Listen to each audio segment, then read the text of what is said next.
All right, Sean right here for Digital Muscles. Where are they now? I am joined by the 1983, I think it was called the Orange Coast Classic champion? Yeah, it was the first Orange Coast Classic champion, Tim Schneider, CEO and owner of Bulldog Gym. Tim was the first guy that I actually competed against in a teenage bodybuilding championship. He obviously won the competition. It was my first show after 6 months of training. We're going to go full circle with this guy because we got some 30 plus years of history. And Tim, welcome to Digital Muscle. Thank you, man. Tim's out of Glendora, California, the world famous Bulldog Gym. When did that start? 1983. That's okay. So your first show was when you opened the gym? No, I did one before that, and it was the Orange County Muscle Classic. It was at Knott's Berry Farm. Yes. John Brown, your boy, did my posing. Wow. But he wasn't nice to me, so I didn't know that. I did not know that. He did my posing for the first show. He didn't have very good patience, so John, if you're watching this, you son of a gun. Yeah. But he was the best. He was great. And then from there, I got crushed in that. His guy beat me. He was training another guy. Yeah, he was training a guy. And so anyways, it kind of stimulated me to go ahead and train for 365 days, 2 a days for 365 days. And that's when you we met went me. Yeah, I think you're a year and a half, 2 years older than I am.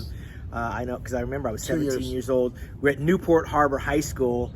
And you know who you reminded me of when I first saw you? Who? The dude from Karate Kid that fought Ralph Machado. Oh yeah, the blonde-haired guy. About, yes. And when I had hair, yes. I put you in that box. I'm like, the pretty boy wins again. Yeah. And fast forward, I think it was a week or two later, we went to where I went to college at Fullerton Junior College, and did the Gold Cup Classic, I think it was, and I exacted my revenge. You won the heavyweight, yes, and I won the middleweight, or you won the tall, I won the middle, and then I won the overall. So I exacted my little pound of flesh off of you. Very next week, and he looked groomed and ready to go, and I go, man, I shouldn't have cheated last Sunday after the show, and then he beats me. So, I'm sure you loaded up on the carbs after that show, and I tightened mine up. I know, he looked great. But bodybuilding was a whole nother animal back in '83. This is when Bob Paris won the national championships in '83.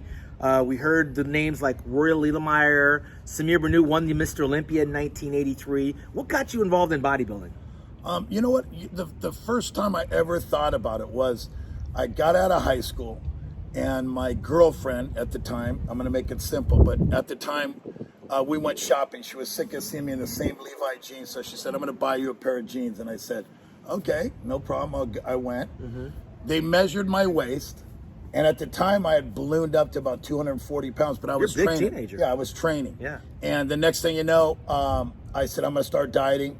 Forget about the jeans. Don't even buy them for me. I started dieting. I saw Orange County Muscle Classic at Astro Gym I was training at. On the wall, there was an Orange County Muscle Classic, and I said, you know what? I'm going to go for that. And that's what stimulated me. That was your interest in bodybuilding, right? Yes. And, of course, I said Mike Glass was the promoter of that competition. What was the climate like for you? Because you won the Orange County Classic? No, I didn't. Oh, you didn't win that one? Yeah, that's the one that John helped me for the first one. And I got 8th place out of 24 in my class. Big teenage division. Back then there was a lot. It was a whole different story. Yeah. And you know as well as I do, it's changed so much. But you know what? It stimulated me. By losing like that, it really, really embarrassed me because I brought my whole family to the event. They paid tickets for Knott's Berry Farm. I was completely embarrassed, and I said, never again will that happen. Yeah, that's interesting that you would feel embarrassed, considering it was, what, your second show, I think it was? Or first show. Your first contest. Like, you were aware of who was watching you. My first show, I just was copying everybody else. I was looking at what you were doing on stage. I didn't have anyone there, so I didn't have the pressure. Right. Well, the whole thing was, my second show when I went against you, I didn't invite anybody. So I like I said, I trained for 365 days, twice a day, every day, never missed. And I knew I was ready, but I surely wasn't going to invite anybody to the show. So once after prejudging, I felt that I was doing okay. Then you won your class. Yeah, then I called my parents and I said, why don't you come to the night show? I feel good about it tonight.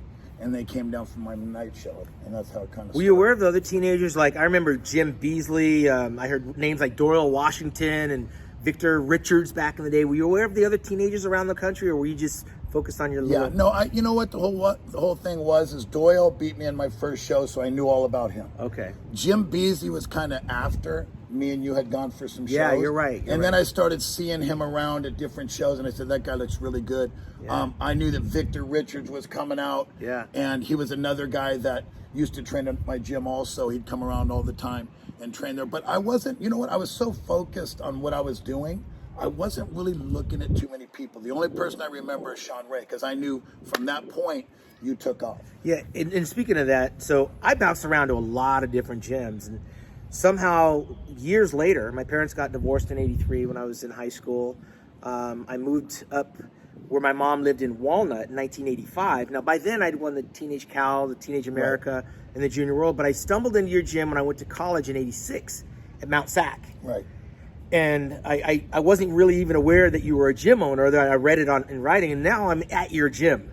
And you clearly obviously kind of followed, so you knew who I was when I came in. Right. And I remembered who you were. Tell us how the whole gym business got started, because you and your dad, Jerry, were very close. Right. It was, you know, I always told my parents, you know, and I'll give you a simple story.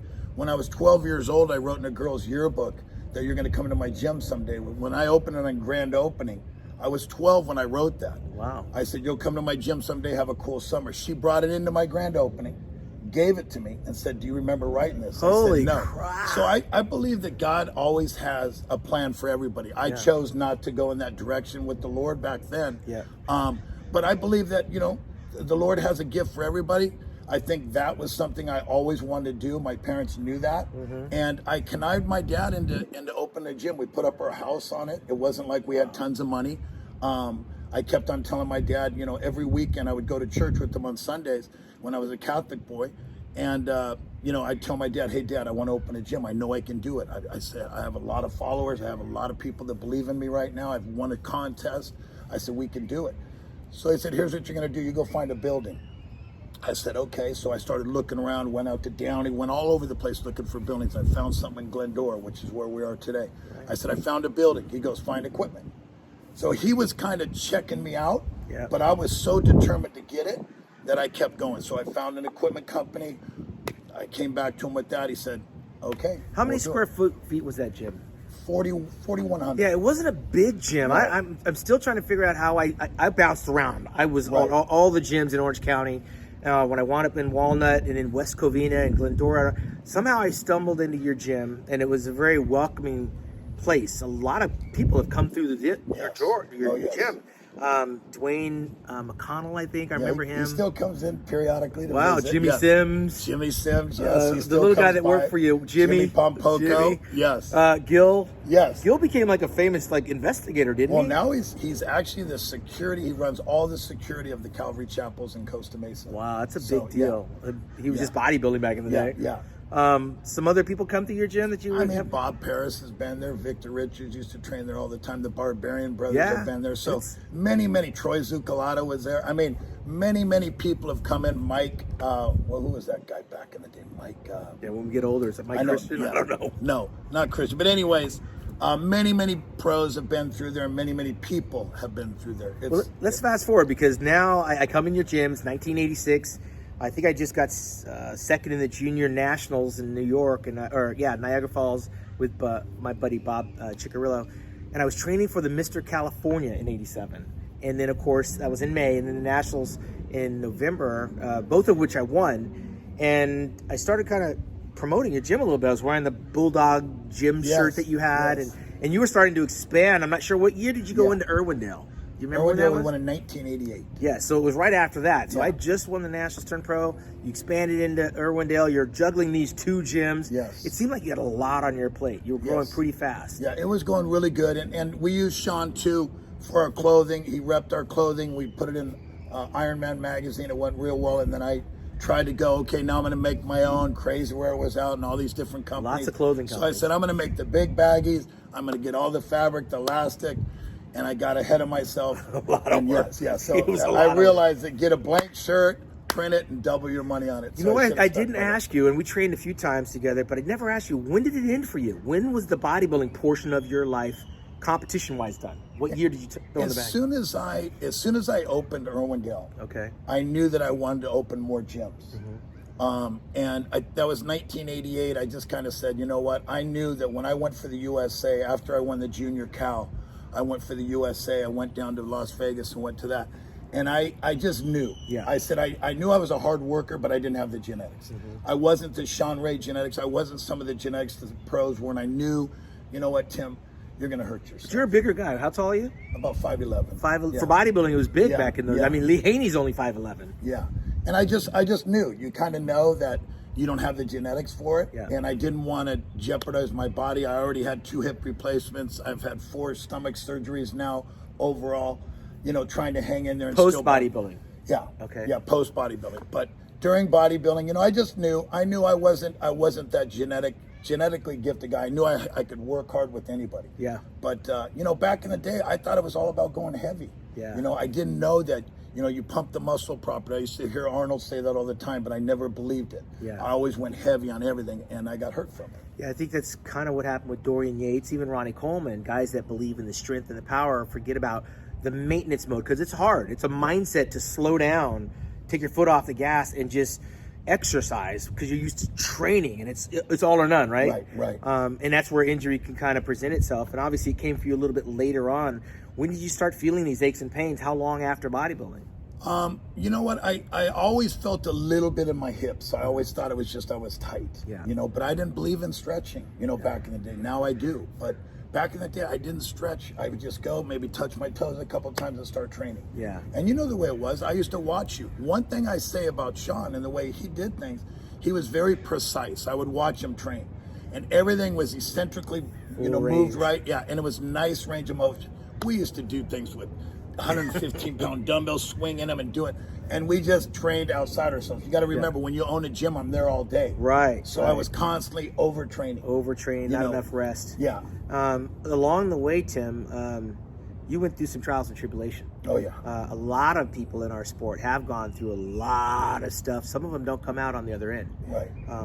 Good friends of mine, Mr. California, national champion, Mike Christian. We thought he was not going to make it.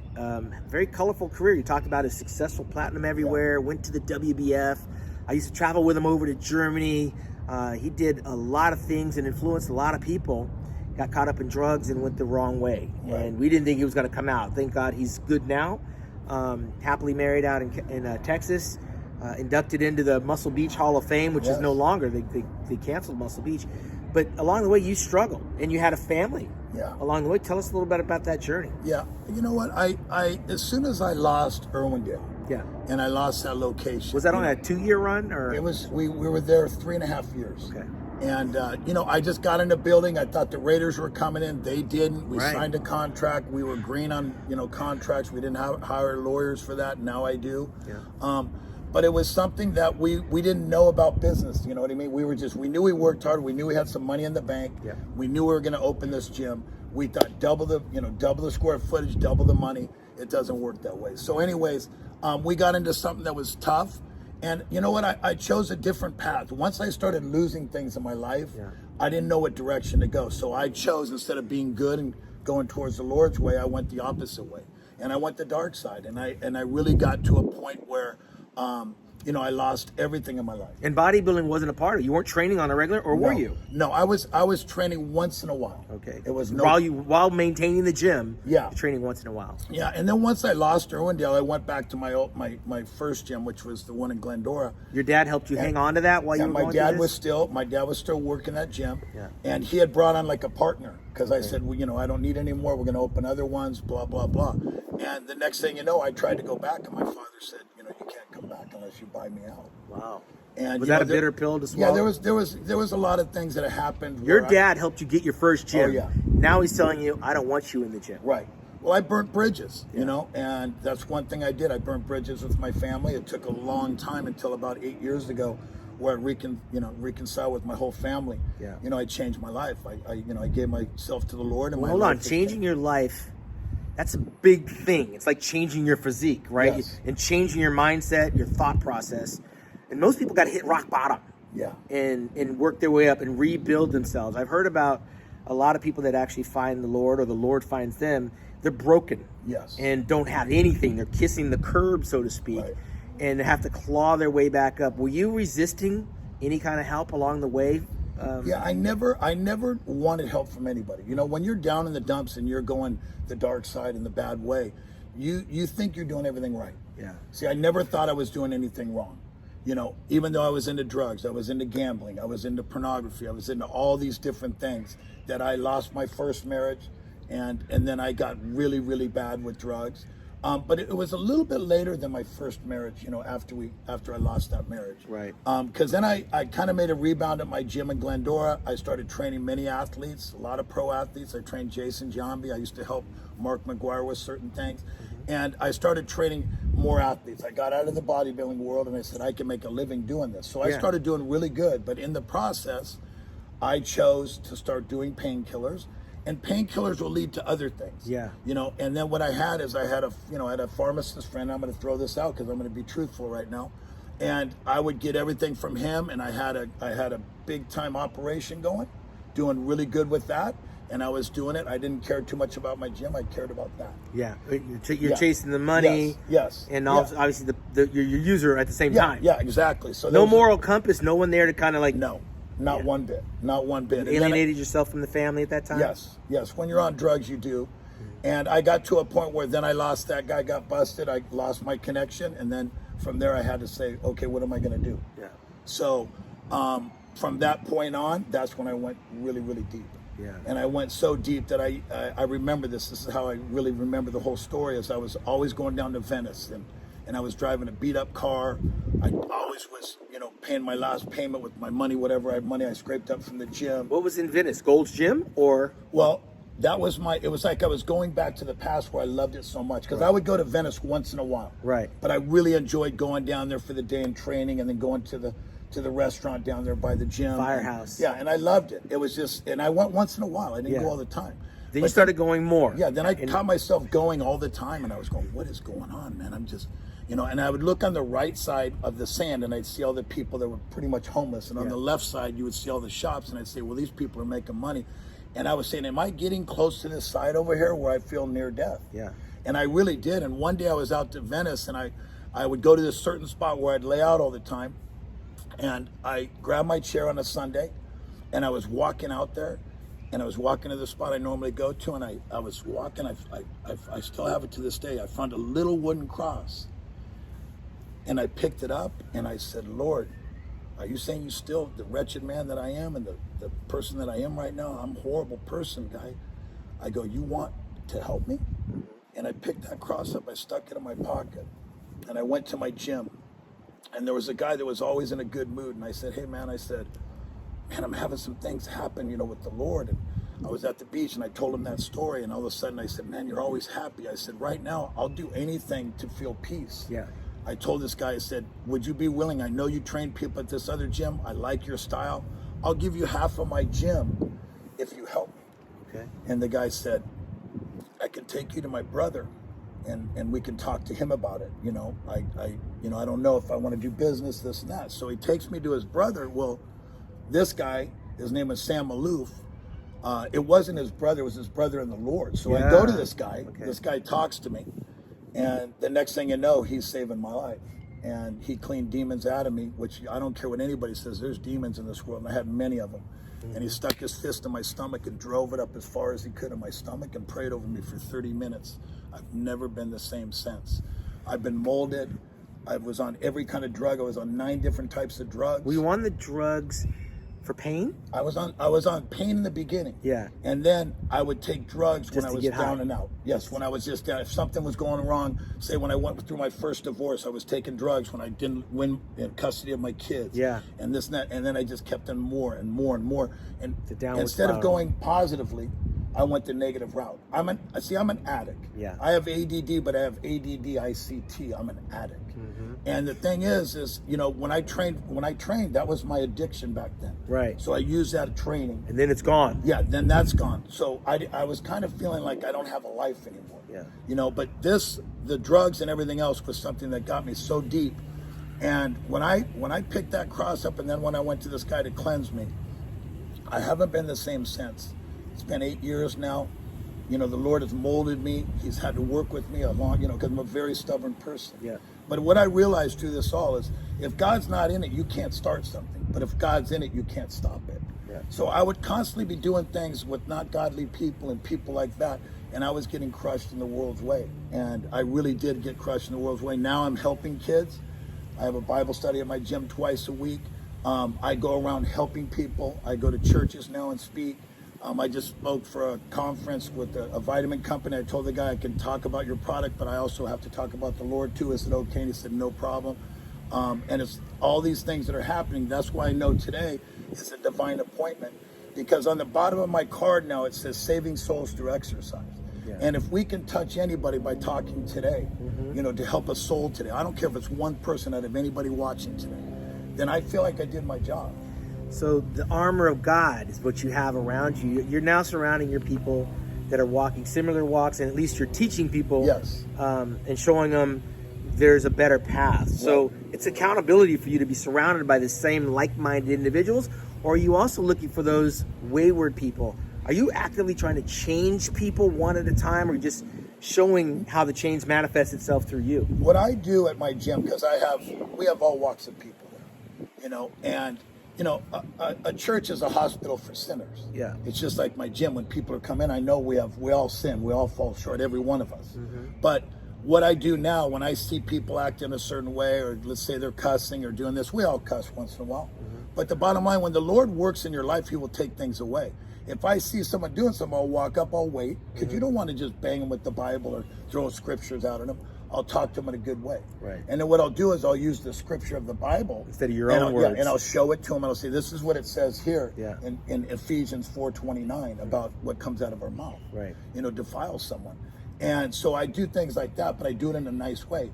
And now they see that I've been doing it for so long, after 8 years of being the same guy, and they watch me now, because they're going to they want to get anybody down. If all of a sudden this guy's saying I'm a spiritual man, they're going to try and get you down. So more things have been added to you since your spiritual awakening. How's your health? Health is good. I mean, I've had 3 stomach surgeries, but it's been for the hernia in my stomach. Okay, I was going to say hernia surgery is pretty general, so we're talking hernia. Yeah, this is just a hernia surgery, nothing more than that. By the way that I was in the drug world and everything else, there's no way I should be alive. Yeah, you didn't take care of yourself. Yeah, there's no way. My life has never gone better since I changed my life. I have more people in my gym than I've ever had in my lifetime through the COVID. Yeah. And I believe this is God, using my gym, like I said, as a safe haven for so many people, but not just for people to come in and train. Yeah. I believe that I changed a lot of people, and I was there for them when they needed it. Yeah. And throughout those changes, does bodybuilding shows even remotely stimulate you? Have you followed anything in the magazines or watched online? Man, I love bodybuilding so much, man, but I love the old school. Yeah. I can't tolerate, and I'm sorry, if people are watching that are bodybuilding right now, but man, it's so much different than the way it was. And I went to a show. Tell me about some of the differences, because I hear that so much, that it's different. I don't know if it's because of our age and how we see things at 50 plus compared to when we were in our early 20s, or if it's actually a visual change that just doesn't stimulate you the same way. What are we looking at? I'm in a gym all day. Yeah. So I remember when someone would take the squat rack and put a bench there, grab their knee wraps, and they'd do 10 sets of squats, and they'd bury it, and they'd go hard, and they'd train hard. Yeah, we watched that. We saw people train. And we copied it. I lived for guys watching Sean. I'll be honest. Even though we were, close in age, I lived to watch him because I saw the way he trained. He was focused. Yeah. You got kids now, they're doing a set in between, they're on their phones like this, and then you go up and ask them, hey, can I get a set? And they go, and they usually have a headset, and they go, what? They've tuned you out. Yeah. Can I work in a set? No, there's no respect in a gym anymore. Yeah. And, I know, because I'm there, and a lot of times I know these guys see me now. They don't know how I trained before. Right. And the old school guys that come in to talk with me, they know me. Right. And they still show me respect. They still come to my gym to show me respect, and I do the same to them. I love bodybuilding. I don't like the way it's changed. Yeah. I went to a fitness show, the board short stuff, whatever that is. And I had a guy that I helped for, and so I said, I'll come to the show. I don't like going to shows anymore because I see the way it is. You got people in the audience. Never have I ever seen where guys will get done with their show, off the prejudging, and wear no shirt Yeah, into the audience. Into the audience. and I was thinking, no, we stayed covered. Yeah, if anything, I wanted to cover up so no one saw what I looked Save like it for until I the was back stage. there, until I was oiling up. Right. You know, and you got girls walking around Bikinis. a certain way. I said my neck was hurting. Yeah. From looking back and forth. But I said, this isn't the right place for me anymore. I love bodybuilding. I love old school bodybuilders.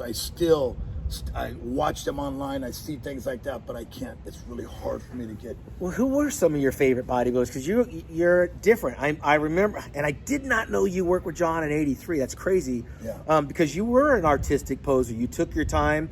I remember John Arnita, Roy Lillemeyer, all of Roy's disciples all had a certain style of presentation. You were in tune with your presentation. Yeah. Is that what you're not seeing today on bodybuilding stages? Well, I mean, I don't see I mean, Sean was one of the best posers I've ever seen, and he took time in it. See, people don't take time. It'd be like 2 weeks before a show, and they say, I think I'll start working with the posing coach. Yeah. We didn't have posing coaches. Yeah. We did it on our own. We didn't have meal prep, none of that. We had to feel the music. Figure it all out. It wasn't like we had a coach.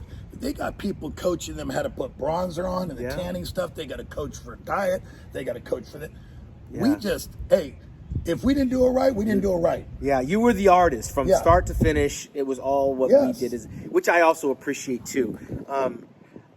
There are a lot of people making very good living, helping people out and coaching them. They train them for a fee, whether it's online or in person. When I interview people, I always hear the word "we." Well, what are you going to do next? Well, we're going to talk about it. We're going to. A lot of athletes don't even know what show they're going to do until they talk to their team. I know.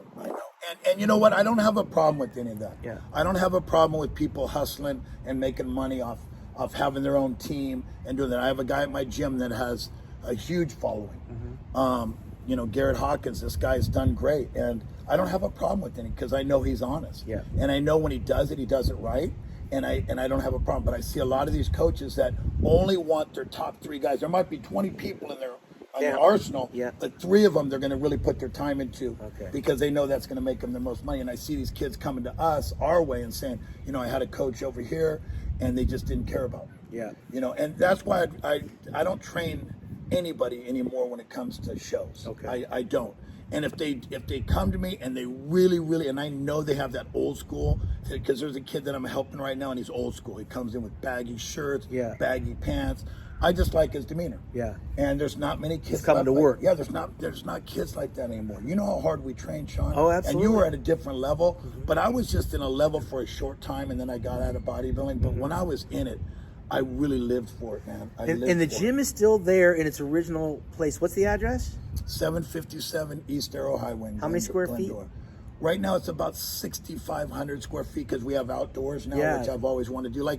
Like a Venice. I'm even thinking about putting some ocean sound in the back so people think it's Venice because I loved Venice so much. Man, and we all did. I remember. And I wasn't. That was an hour each way we used to drive just to train. Yes, and sometimes I would go twice a day, sometimes just for fun, just to get away. It was a certain feel that you had there because everybody was really training hard. Yeah. And you got to see pros and I looked up to people, that were pros. And when I saw, people that were pros, I would be like starstruck a little bit. Well, isn't it interesting because we drove down there and we could walk into Gold's Gym, which was like walking into Flex Magazine. Yeah. On any given day, everybody, the who's who was there for Muscle and Fitness.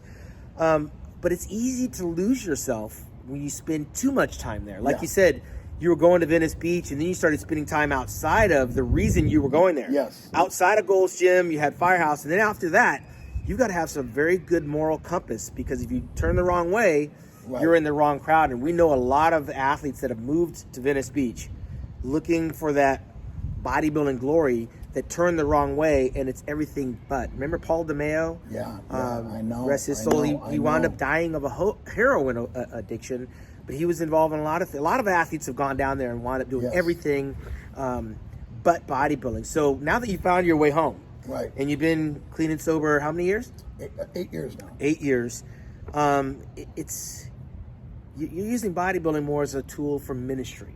Yes. Not necessarily to build the physique, but also the spirit, the mind, and you're giving life lessons to people that you're working with because you've been there and done that. Right. If I wanted to come out and join your gym, am I walking into a ministry or am I walking into a gym? It's still a gym. The only difference now than before is instead of me just caring about only your outside Yeah. and only wondering what you're going to look like in the outside. There's more to it. There's more to it. So I'm going from the inside out. Yeah. You know, and it helps these people so much. Yeah. And I'm not saying I'm not a holy roller. I'm not that guy that's going to bang you over the head with the Bible. But experience has taught you yes. that there's a lot of things you got to share with these people Yes. because it's easy to lose yourself. Right. And that's why I tell my testimony to so many people, because the truth sets me free. Yeah. So when I tell it and I say it to people, they understand me better. See, if I go to church and I was a Catholic boy, I never learned anything in the Catholic religion because I would go there and I just want to leave. Yeah. You know, when I talk to people, I can grasp onto people because I can tell them, look,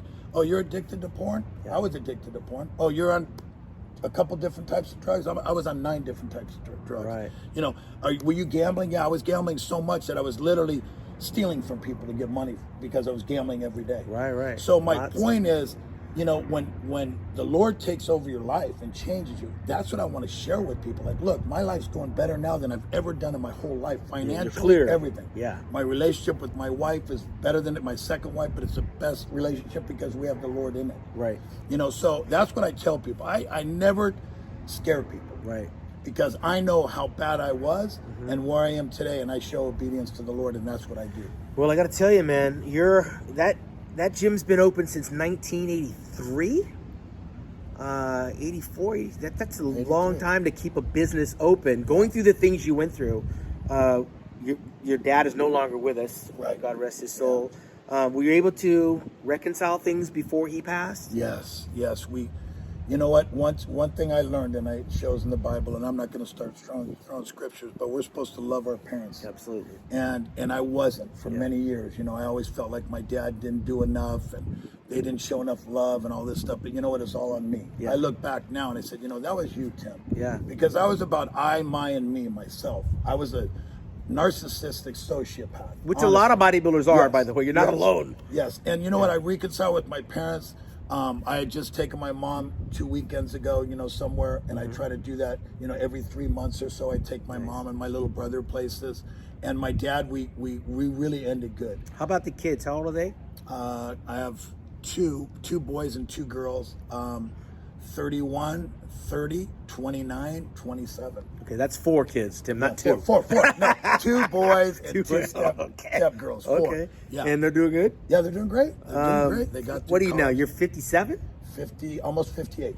58 I years know. old, man. Come on, don't bring that up. No, I bring it up because you're not supposed to be here. I know. All the things that you went through, and I wasn't around for it. I had a brother, God rest his soul. It's his birthday today. That passed at 52 years old. He's 5 years older than I was. Wow. Wasn't a bodybuilder, but he had a lot of addiction issues, and he didn't find his way out. Yeah. In his sleep, he passed away on my father's birthday, January 5th. Wow. And I remember coming up, watching the dynamic between a young Tim Schneider and his father and being jealous. I had a very good relationship with my dad when I was a teenager. But your dad bought you a gym. Yeah. And not only did he buy you a gym, but I thought, that's why he beat me. You got your own gym. And I was very envious for a while, but I found a different type of respect when I came in to train at your gym because you welcomed me the same way your dad welcomed me. I mean, you guys were spitting image of each other. Was your dad a cop, by the way? Yeah, he was a policeman. A lot of people loved him. Being a cop in the gym, right? Yeah. And he's still, you know what, they still to this day, people miss my dad. He was a great man. He was. You know, I chose to do my way. Yeah. And then, you know, we got out of touch with each other and we didn't respect each other. But when we ended everything before my dad passed away, there was the utmost respect. And, you know, he's proud of the way I changed. Yeah. And we grew into a really good relationship. And that's how I feel. I feel I did my job. Well, you know, I mean, at the end of the day, to have that kind of closure and for him to know that you are a changed individual has probably meant the world to him, more than your physique. And of course, sharing with you guys on these Where Are They Now, bodybuilding's more than appearance. We all struggle with addictions and just conscious. Some of us have shame, some of us have guilt, some of us don't feel like we're worthy. And bodybuilding is the therapy. The weight training is the therapy. And as you age, it comes less about your appearance and more so about how you feel. Absolutely. And it's good to know someone this many years that's been on both sides of the fences, being able to continue to strive, give back, and of course recover. Yes. And that's a major word. And I imagine everything that you do is that you've recovered, but you're never free from those demons. They're always there, right? It's a constant battle to kind of surround yourself with the armor of God. Right. Right. Because if you don't and you try to do things your way, you can go back there. Right. Well, the past is something that I don't dwell on. Right. Like, I know that I've had to throw it to the east and the west, as far as it can go, the deepest part of the ocean. When I got clean, I said, Lord, I need your help all the way. Yeah. So I don't like when people start talking about the past with me. It's probably pretty blurry too. It was hard for me to come today because I don't like to talk about myself anymore. Yeah. You know, I've taken myself out of the equation. I love bodybuilding. I love all fitness. I love all that stuff.